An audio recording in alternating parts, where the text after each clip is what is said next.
ನಾಭಿ ಅಥವಾ ಹೊಕ್ಕಳು ನಮ್ಮ ದೇಹದ ಬೇರು ಇದ್ದ ಹಾಗೆ. ಯಾವ ರೀತಿ ಗಿಡಗಳಲ್ಲಿ ಬೇರುಗಳಿಂದ ನೀರು ಎಲ್ಲಾ ಕಡೆ ಸರಬರಾಜಾಗುತ್ತೆ, ಅದೇ ರೀತಿ ನಮ್ಮ ಹೊಕ್ಕಳು ನಮ್ಮ ದೇಹದ ಬೇರಾಗಿ ಕೆಲಸ ಮಾಡುತ್ತೆ.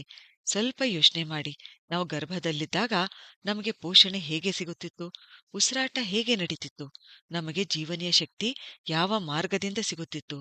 ಹೊಕ್ಕಳಿನಿಂದ ತಾನೇ. ದೊಡ್ಡವರಾದ ಮೇಲೆ ಕೂಡ ಈ ಹೊಕ್ಕಳು ನಮ್ಮ ದೇಹದ ಶಕ್ತಿಗೆ ಸಂಬಂಧಿಸಿದೆ. ನಮ್ಮ ನಾಭಿ ಅಥವಾ ಹೊಕ್ಕಳು ಇದು ಸೋಲಾರ್ ಪ್ಲೆಕ್ಸಸ್ನ ಬಿಂದುವಾಗಿದೆ. ಇದು 72,000ಕ್ಕೂ ಹೆಚ್ಚು ನರತುದಿಗಳನ್ನು ಹೊಂದಿರತಕ್ಕಂಥ ನರಗಳ ಪವರ್ ಹಬ್ ಆಗಿದೆ, ಶಕ್ತಿ ಕೇಂದ್ರ ಆಗಿದೆ. ನಮ್ಮ ಹೊಕ್ಕಳು ನಮ್ಮ ದೇಹದಲ್ಲಿನ ಪ್ರಾಣಶಕ್ತಿಯನ್ನು ಸಮತೋಲನದಲ್ಲಿಡುತ್ತೆ. ಈ ಶಕ್ತಿಯು ನಮ್ಮ ದೇಹದಲ್ಲಿ ಹೀಲಿಂಗ್ ಮಾಡುವ ಕೆಲಸ ಮಾಡುತ್ತೆ.